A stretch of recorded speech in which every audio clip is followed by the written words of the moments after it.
सच्चिदानन्दरूपाय विश्वोत्पत्त्यादिहेतवे तापत्रयविनाशाय श्रीकृष्णाय वयं नुमः। सर्वप्रथम भगवान के स्वरूप का वर्णन किया गया है कि भगवान कैसे हैं। भगवान का जो स्वरूप है सच्चिदानंद स्वरूप है। सत मीन्स होता है सत्य, जो तीनों कालों में जिसकी सत्ता रहे उसे कहते हैं सत्य। और जो आज है कल नहीं है उसे सत्य नहीं कहेंगे, उसे असत्य कहेंगे।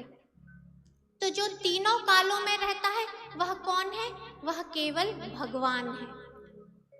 चतुर्श्लोकी भागवत के प्रथम श्लोक में स्वयं भगवान ने ही कहा है, अहमेवा समेवाग्रे नान्यत् यत् सत् सत्परम्।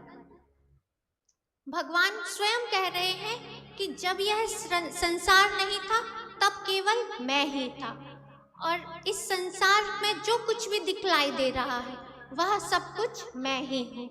और जब यह संसार सब समाप्त हो जाएगा तब केवल मैं ही बचूंगा। अर्थात भगवान ही है जो तीनों कालों में रहते हैं, इसीलिए भगवान को सत्य स्वरूप कहा गया है। फिर भगवान को चित्त स्वरूप कहा है। चित्त मीन्स होता है ज्ञान।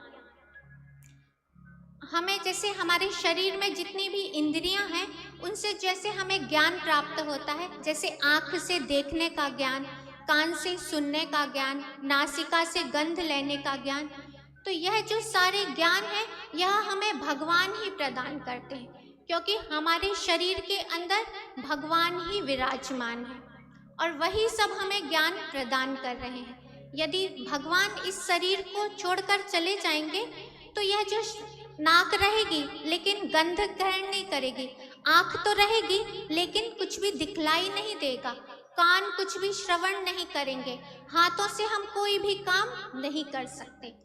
अर्थात भगवान ज्ञान स्वरूप है। सच्चित आनंद, भगवान आनंद स्वरूप है।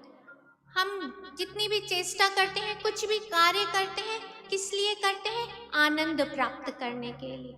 लेकिन जो वास्तविक आनंद है वह केवल भगवान ही दे सकते हैं।